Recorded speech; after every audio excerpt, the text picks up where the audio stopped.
उदयपुर में 70 वर्षीय सागरमल जैन हत्याकांड में पुलिस ने त्वरित कार्रवाई करते हुए बड़ी सफलता हासिल की है। वारदात के महज 6 घंटे के भीतर पुलिस ने 3 संदिग्ध आरोपियों को राजसमंद जिले से डिटेन कर लिया। बताया जा रहा है कि आरोपी कार से जयपुर की ओर फरार हो रहे थे, लेकिन पुलिस ने तकनीकी इनपुट और मुखबिर तंत्र की मदद से उन्हें राष्ट्रीय राजमार्ग पर घेर कर पकड़ लिया। फिलहाल तीनों से गहन पूछताछ जारी है।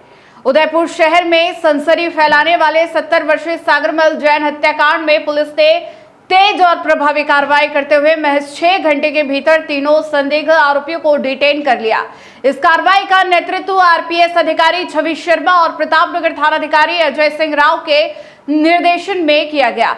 जानकारी के अनुसार वारदात को अंजाम देने के बाद आरोपी कार से जयपुर की ओर भाग रहे थे। घटना की सूचना मिलते ही पुलिस ने तत्काल कई टीमें गठित की और आरोपियों की तलाश शुरू कर दी। तकनीकी सर्विलांस, मुखबिर तंत्र और लगातार फील्ड मॉनिटरिंग के जरिए आरोपियों की लोकेशन ट्रेस की गई। इसके बाद राजसमंद जिले में केलवा और राजसमंद के बीच राष्ट्रीय राजमार्ग पर घेराबंदी कर पुलिस ने तीनों आरोपियों को हिरासत में ले लिया। आरोपियों को डिटेन कर पूछताछ शुरू कर दी गई है। पुलिस अब हत्या के पीछे की वजह, पूरी साजिश और इसमें शामिल अन्य संभावित लोगों की भूमिका की भी गहन जांच कर रही है। गौरतलब है कि मंगलवार देर शाम ओसवाल प्लाजा के पीछे 70 वर्षीय सागरमल जैन पर कथित रूप से जानलेवा हमला किया गया था। गंभीर हालत में उन्हें महाराणा भोपाल चिकित्सालय ले जाया गया, जहां डॉक्टरों ने उन्हें मृत घोषित कर दिया। घटना के बाद जैन समाज में भारी आक्रोश फैल गया था। समाज के विभिन्न संगठनों ने आरोपियों की शीघ्र गिरफ्तारी की मांग करते हुए अंतिम संस्कार तक रोकने का निर्णय लिया था। पुलिस की इस त्वरित कार्रवाई से मामले में महत्वपूर्ण सफलता मिली है। अब जांच एजेंसियां आरोपियों से पूछताछ के आधार पर हत्या के पूरे घटनाक्रम और उसके पीछे की मंशा का खुलासा करने में जुटी है। मामले में आगे की कानूनी कार्रवाई जारी है।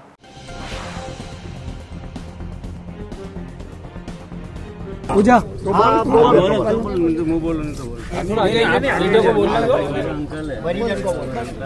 मेरा मकान ओसवाल नगर में मकान नंबर 54 स्थित है। मेरा नाम राहुल मेहता है और जिनकी डेथ हुई है वो मेरे पिता सागरमल मेहता है। और मेरे मकान के पीछे मकान नंबर 57 पर कैलाश कुंवर राव और उनके जमाई प्रवीण सिंह आसोलिया के द्वारा अवैध निर्माण करवाया जा रहा था और 4 मंजिला इमारत बिना सेटबैक छोड़े अवैध रूप से खड़ी करी जा रही थी, जिसके लिए हमने यूडीए में लगभग 25 से 30 बार एप्लीकेशन दी, 40 से 50 बार शिकायत दर्ज करी। मौखिक रूप से 181 पर सेक्रेटरीट पर कई बार शिकायतें दर्ज करी। उसके पश्चात भी कोई कार्रवाई नहीं हुई। उसके बाद में हमें न्यायालय का रुख करना पड़ा। हमने न्यायालय में सिविल मुकदमा दायर किया। सिविल मुकदमा दायर करने के पश्चात जब न्यायालय ने स्टे ऑर्डर दे दिया, तब भी इन्होंने पुलिस प्रशासन से या प्रशासन यूडीए के अधिकारियों से मिलीभगत करते हुए संपूर्ण रूप से अवैध निर्माण कार्य करते रहे, दादागिरी करते रहे और बार बार ये कहते रहे कि मेरा बहुत ऊपरी लेवल तक अप्रोच है, मेरा बहुत ऊपरी लेवल तक पहचान है, तुम मेरा कुछ नहीं बिगाड़ पाओगे और अगर मेरे मकान को कुछ भी होता है तो मैं तुम दोनों बाप बेटों को मौत के घाट उतार दूंगा। इस संबंध में प्रतापनगर थाने में भी उसने एक बार झूठी रिपोर्ट दर्ज कराई, जिसके समक्ष हम वहां पर प्रस्तुत हुए और हमने जब रिपोर्ट दी तो पूरा मौका बदल गया। तो उसने प्रतापनगर थाने से उन्होंने गुमराह किया। गुमराह करने के बाद में जब यूआईटी ने इस मकान को सीज कर दिया था, सीज करने के पश्चात इन्होंने यूडीए अधिकारियों को कुछ पैसे खिलाए। पैसे खिलाने के पश्चात और अपने पैसा और पावर का यूज करते हुए वो उस अवैध और सीज किए हुए मकान पर काम चालू रहा। उसके बाद में हमने कोर्ट में एप्लीकेशन दी। कोर्ट में हमने जब अर्ली हियरिंग की एप्लीकेशन लगाई तो कोर्ट ने माननीय न्यायालय ने कमिश्नर नियुक्ति करी। कमिश्नर नियुक्ति जब हुई तो इसने पहले से ही मेरे पिताजी को धमकियां देना चालू कर दी कि अगर कमिश्नर नियुक्ति हुई और मेरे मकान पर कोई कार्यवाही होने की आशंका हुई तो मैं तुम दोनों बाप बेटों को मौत के घाट उतार दूंगा। कल कमिश्नर साहब मौके पर पधारे और मौके पर उन्होंने जायजा लिया। उन्होंने देखा कि जो रिपोर्ट चारों तरफ की बनी वो पूरी रिपोर्ट कानूनी रूप से बनी।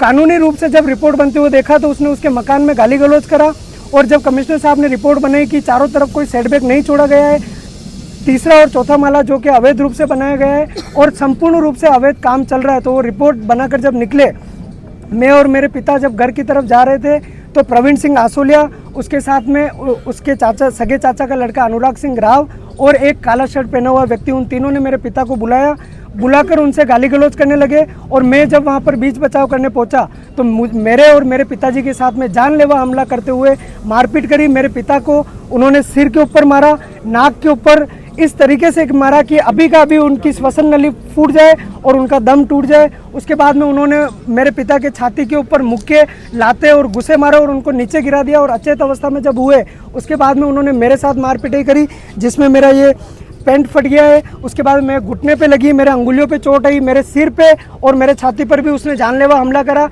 गनीमत ये रही कि मैं बच गया और उन्होंने जब हो हल्ला करते हुए देखा तो उन्होंने कार को पकड़कर और तीनों जने, प्रवीण सिंह आसोलिया, अनुराग सिंह राव और उसका एक साथी, तीनों जानबूझकर, जब मैंने ये बोला कि मैं प्रतापनगर थाने में रिपोर्ट दर्ज करूंगा तो जानबूझकर वो तीनों पहले प्रतापनगर थाने का रुख किया। जो मुझे पुलिस प्रशासन ने बताया कि वो भी वहाँ पे आए थे और पुलिस प्रशासन ने इस मौके का संज्ञान नहीं लेते हुए, जबकि उनको पता था कि ये मौका काफ़ी टाइम से चल रहा है और इनका केस चल रहा है, उन्होंने उसको लाइटली लेते हुए उन तीनों को खाली छोड़ दिया और वो तीनों वहाँ से मौके से फरार हो गए। मैं मेरे पिता को अचेत अवस्था में लेकर यहाँ पे हॉस्पिटल में आया और हॉस्पिटल में जब पहुंचे और डॉक्टर साहब ने प्राथमिक उपचार किया तो ये पाया गया कि उनकी डेथ हो गई। और उन्होंने और मेरी सबसे पहली मांग ये है कि प्रतापनगर थाने में सदियों से मिलीभगत चलती आ रही है, काला कानून चल रहा है, वहाँ पर कोई किसी मुजरिम के खिलाफ कोई कार्रवाई नहीं होती है।